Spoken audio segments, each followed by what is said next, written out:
sera plus fort que mon Dieu. C'est pour ça que je veux témoigner. Et j'ai crié, Dieu a écouté mes prières, mais j'ai pas attendu le miracle pour avancer, chanter sa gloire. Et la gloire de Dieu, je vais chanter, je vais chanter. Bonjour très chers frères et sœurs bien-aimés, bienvenue sur la chaîne de la vie en Christ. Cette chaîne aura pour objectif premier de vous donner toutes les billes dont vous avez besoin pour affermir votre foi avec le Seigneur par le biais des témoignages. Mes témoignages à moi, c'est ma vie que je vais vous partager pendant l'existence de cette chaîne. Si c'est la première fois que vous venez sur cette chaîne, je vous demande de bien vouloir vous abonner, de partager cette vidéo, de la liker. Je sais que cette vidéo va impacter, changer radicalement la vie d'un frère ou d'une sœur. Cliquez sur la cloche de notification pour recevoir mes prochaines vidéos. Ça, c'est un premier témoignage. Demain, je ferai un deuxième témoignage. Comment le Seigneur m'a évité la prison. Donc, ça sera mon deuxième témoignage demain. N'hésitez pas à vous abonner. Et donc, je vous encourage aussi à aller suivre cette première vidéo que j'ai fait avec mon frère Danny Six, un aveugle chrétien qui partage son témoignage bouleversant de sa vie. Allez-y la suivre, likez la vidéo, commentez-la, partagez-la massivement. Donc c'était un samedi. Ce samedi, j'étais frais. Je m'apprêtais à aller en boîte, comme d'habitude, comme tous les jeunes. Et j'avais préparé mon pactole. J'avais un peu d'argent. La ronde dans la poche, j'en avais. Et j'habitais sur la rue Sainte-Catherine. C'est une rue piétonne à Bordeaux où il y a beaucoup de magasins de gauche à droite. Et dans cette rue, il y a souvent des clochards. Voilà. Et ce jour-là, je sortais. Mais j'avais quelque chose d'inhabituel en moi. J'avais une voix récurrente qui est en train de me dire, si tu continues dans cette vie, tu mourras. Mes chers amis, elle revenait cette voix. Je n'ai pas écouté cette voix. Et ce samedi-là, je suis sorti, je suis allé en boîte. Et ce jour-là, comme d'habitude, un bon samaritain. J'avais un peu d'argent, donc je faisais mon aumône, je donnais. C'est comme d'habitude, quand j'ai l'argent, je donnais au clochard. Je donne. Et je donne à un clochard. Je ne sais pas combien je l'ai donné. Je lui ai donné quelques pièces. Et ce clochard m'a dit, je prie pour toi. Ça m'a fait un tic dans la tête. Quoi? Il prie pour moi? J'ai ruminé, j'ai ruminé. Et j'ai fait le parallèle avec cette voix. Après, j'ai continué ma route. Et moi, avant d'aller en boîte, je faisais d'abord un tour au HFC. C'est un truc des Indiens où on vend des poulets qui ressemblent au KFC. Je chargeais, je mangeais, j'étais comme ça moi. Là j'ai maigri, ce n'est pas de la prétention, mais je suis en train de vous partager tout ceci. J'habille mon témoignage afin que celui-ci, vous puissiez comprendre comment Dieu peut radicalement changer un être humain. Vous savez, il n'y a que Dieu pour pouvoir changer un homme. La Bible dit que le cœur du roi est dans les mains du Seigneur. Il le dirige à son gré comme un courant d'eau. Ah! Si tu n'as pas encore expérimenté le Seigneur, mon ami, ne dis pas que cette affaire n'existe pas. Ça existe. Dieu existe. Au jour d'aujourd'hui, personne ne peut m'enlever que Dieu n'existe pas. Avant, j'étais comme vous. Je ne croyais pas à ces choses-là. Je faisais ma vie. J'allais en boîte, je buvais. Donc, je suis passé au KFC, j'ai mangé. Et après, j'allais en boîte, je buvais les Pelford, là, les grosses bouteilles de Pelford de bière. Là. Buvais ça. Et après, je suis allé en boîte. Ce jour-là, j'arrive en boîte. Je paye une entrée de 10 €. Je rentre dans la boîte. 15 minutes ou 20 minutes après, je ne sais pas. Vous savez, je ne suis pas très grand de taille. Mais il y a un autre gars, plus petit que moi de taille. Il vient me chercher des embrouilles en boîte. Mais je lui dis, mais attends, mais qu'est-ce que je t'ai fait? Je t'ai rien fait du tout. Il m'a saoulé. Le gars m'a pris la tête à l'intérieur de la boîte. Et il est allé voir les vigiles. Il a dit que ce gars-là, donc moi, que je l'embêtais. Les vigiles sont venus à l'intérieur de la boîte. Ils m'ont fait sortir. J'étais vénère. J'étais vénère. J'ai dit, remettez-moi mes 10 euros. Ça fait à peine 10 minutes que je suis rentré dans la boîte. Quoi? Vous me faites sortir? Le gars, il est en train de mentir. Il est en train de mentir. Je n'ai pas cherché des embrouilles. Ils n'ont rien voulu savoir. Ils m'ont fait sortir. Donc, ils m'ont mis un peu loin de la boîte. Je ruminais. J'étais vénère. À un moment, je ne sais pas qu'est-ce qui m'a pris. Je suis allé donner des coups de poing aux vigiles. Mais vous savez, les vigiles, quand tu attaques un vigile, c'est tous les vigiles qui viennent sur toi. On m'a enchaîné, je suis tombé dans le coma. Je me suis réveillé dans la voiture des sapeurs-pompiers. Et c'est là où j'ai fait le parallèle avec cette voix qui est en train de me ruminer. Si tu continues, tu mourras. Mais après, là où le péché abonde, la grâce de Dieu surabonde. Je me suis retrouvé à l'hôpital. Vous voyez, comme dans les films, c'est des choses que nous voyons dans les films. Parfois, quand tu n'as pas encore expérimenté cette situation, tu te dis, c'est de la fiction. Il y avait quelqu'un derrière moi, il me poussait dans le fauteuil. J'avais un bandeau sur la tête. C'est là où j'ai dit, je suis passé de peu. Mais le Seigneur m'a sauvé. Je pense que si il n'y avait pas eu cette situation, au jour d'aujourd'hui, je ne serais pas en train de vous parler là. Je serais encore dans les boîtes. Vous savez, la souffrance, la douleur, ou parfois quand un électrochoc de ce type vous arrive, c'est que le Seigneur est passé par les méthodes douces et que vous n'avez pas écouté. Là, il passe par les méthodes violentes. C'est comme ce qu'est en train de vivre l'humanité à l'heure actuelle. Le coronavirus n'est que le reflet de la méchanceté du cœur de l'être humain. Donc le Seigneur est passé par les méthodes douces et là, il passe par les méthodes fortes. Donc le Seigneur peut passer par la douleur, c'est l'histoire de Job. Il peut passer par la souffrance, la maladie, pour humilier ton âme, pour incliner ton cœur. Dieu est amour. Il est miséricordieux. C'est pour ça que je suis de ceux qui pensent aucun être humain ne peut vivre sur cette terre sans que Dieu lui ait tendu la main. Mais encore, il faut que vous puissiez reconnaître la voix du Seigneur, accepter cette corde qu'il est en train de vous tendre. Dieu parle tantôt d'une manière, tantôt d'une autre. On ne prend point garde. C'est ça. Dieu est miséricordieux. Il est patient.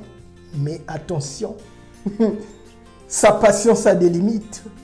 Oui, la patience de Dieu n'est pas ad vitam aeternam. Elle va pas. Attends, elle a des limites. Dieu va te tendre la corde, mais quand il voit que ton cœur est tellement endurci que tu ne veux pas écouter, mon gars, tu peux partir en un rien de temps parce que tu n'as pas écouté. C'est ça, mes chers amis. Je ne suis pas né chrétien, je le suis devenu par la force des circonstances. Dieu est le maître de la nature, il est le créateur. Il peut utiliser les forces pour incliner ton cœur. Mais si tu ne comprends pas, mon ami, tu vas y passer. Cette affaire de Dieu est une affaire très sérieuse. Ce n'est pas parce que tu ne vois pas le vent que les effets du vent que tu vois les effets du vent. Le tsunami sont des effets du vent. Tu vois quand un arbre tombe sur la rue. Ce sont les effets du vent. C'est la même chose avec Dieu. Dieu existe. Et la colère de Dieu existe. De la même manière que Dieu est amour. Mais la Bible parle du feu dévorant de Dieu, de la colère de Dieu. Mon ami, vaut mieux avoir pour défenseur et pour avocat le Créateur de l'univers que de l'avoir pour combattant. Fais très attention. Ce témoignage que je suis en train de te partager, c'est ma vie. C'est ma vie avec le Seigneur. C'est pour ça que je suis de ceux qui croient. Avant de pouvoir prétendre servir le Seigneur, tu dois porter les marques de ton disciple-là. Car le Seigneur Jésus a dit à ses disciples, allez-y, partout dans le monde, faites de toutes les nations mes disciples. Et dans les disciples là, il y a le mot discipline. La vie chrétienne est une vie de discipline. Si tu n'es pas discipliné, tu ne peux pas être un chrétien. Un chrétien doit être discipliné dans les 3 dimensions de l'être humain, esprit, âme et corps. Tant que tu n'as pas appris à maîtriser ces 3 dimensions, tu es loin de porter ce titre de chrétien. Et même moi, je ne porte pas trop. Je suis un disciple du Seigneur Jésus. Je préfère qu'on m'appelle comme cela. Disciple du Seigneur Jésus. Parce que l'étiquette de chrétien, c'est n'importe qui porte « je suis un chrétien ». Non, je suis un chrétien, mais pas pratiquant. Mais attends, ou tu es chrétien, ou tu ne l'es pas. Il n'y a pas de chrétien pratiquant ou non pratiquant. Un chrétien est de facto quelqu'un qui pratique. Oh, je suis chrétien, mais pas pratiquant. C'est du n'importe quoi, ça. C'est pour ça, moi, je suis un disciple du Seigneur Jésus. C'est parce que le Seigneur me dit chaque jour d'être discipliné. La vie chrétienne, elle n'est pas facile. Les personnes qui vous disent que la vie chrétienne est facile, elle n'est pas du tout facile. Si dans votre vie chrétienne, il y a beaucoup de facilité, posez-vous la question, remettez-vous en question. Le Seigneur Jésus a dit à ses disciples, si ils m'ont persécuté moi, pourquoi pas vous? Donc c'est ça, mes chers amis. Le Seigneur m'a tiré de très, très, très loin. Mais Dieu est amour. J'aime le Seigneur, j'adore le Seigneur. Oh, je suis un disciple, un fervent disciple du Seigneur. Les apparences sont trompeuses. Mais c'est ça, l'homme juge souvent à l'apparence. Moi, j'ai aucun mal à côtoyer quelqu'un qui n'est pas chrétien. Je peux discuter avec lui, parler avec lui, parce que le Maître le faisait. Le Maître, le Seigneur Jésus, le faisait. Au jour d'aujourd'hui, nous avons beaucoup de pharisiens, des religieux. Dès que tu es chrétien, ils te voient en train de parler avec des personnes qui ne sont pas chrétiens. Qu'est-ce que tu fais là-bas? Ils commencent à te porter un jugement. Ça, c'est parce que leur cœur est rempli d'ego, d'orgueil. D'orgueil. Quand on lit la vie du Seigneur Jésus, il côtoyait toutes les classes de la société. Il parlait avec les prostituées. Il allait souper chez Zachée. Les pharisiens ont commencé à le critiquer. Regardez ce monsieur, il est en train de dîner avec les gens de mauvaise vie. Et de nos jours, on a encore des personnes comme ça qui te critiquent.